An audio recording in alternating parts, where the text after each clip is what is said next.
Of all the interesting things that the Bible says, James 1:12 has to be one of them, where we read, "Blessed is the person who perseveres under trial."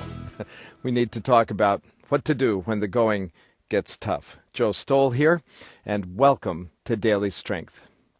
There I was driving along, half hypnotized by the steady flow of traffic, and I glanced over at the car ahead of me, and I noticed the bumper sticker that read, "When the going gets tough, the tough go shopping."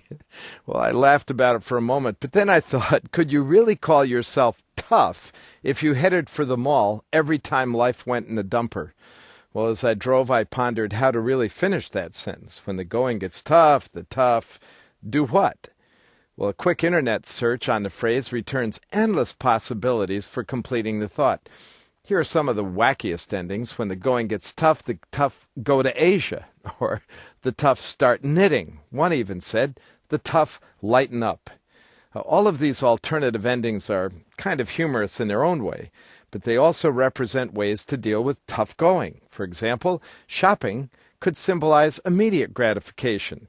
Racing off to Asia might mean that you're running away from the problems. Starting to knit is a clear picture of distracting yourself from the trouble at hand.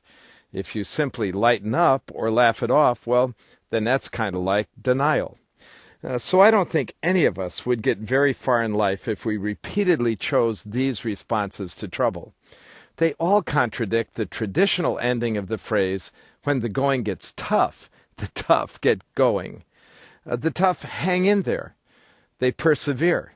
And that's why James 1:12 says, "Blessed is the person who perseveres under trial, because when he has stood the test, he will receive the crown of life." In the Greek language, the word perseverance is literally made up of two words. One means to remain. The other word means under. Well, that tells us that perseverance is the ability to remain under the pressure of difficulty with a good spirit. As Christians, we have a responsibility to bear the stress until God accomplishes His purpose. This gives us the assurance that our suffering has meaning. In fact, God intends that we, in time, will blossom under the pressure. That's why James exhorts us to submit to the trial and let perseverance finish its job of sanctification. In James 1:4, the text tells us, "Perseverance must finish its work, so that you might be mature and complete, lacking nothing." And check out Romans chapter 5, where Paul says that perseverance actually produces character.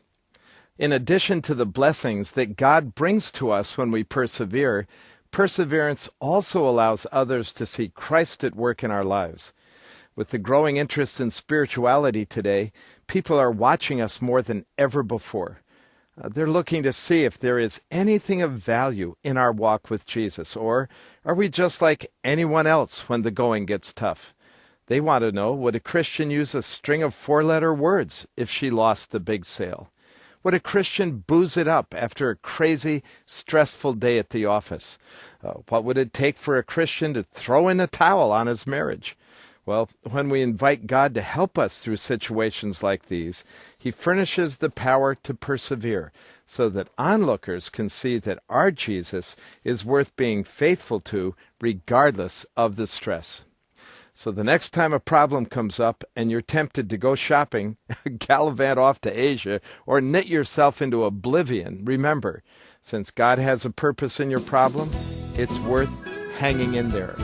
So if you're a follower of Jesus, your bumper sticker announces, when the going gets tough, the tough hang in there.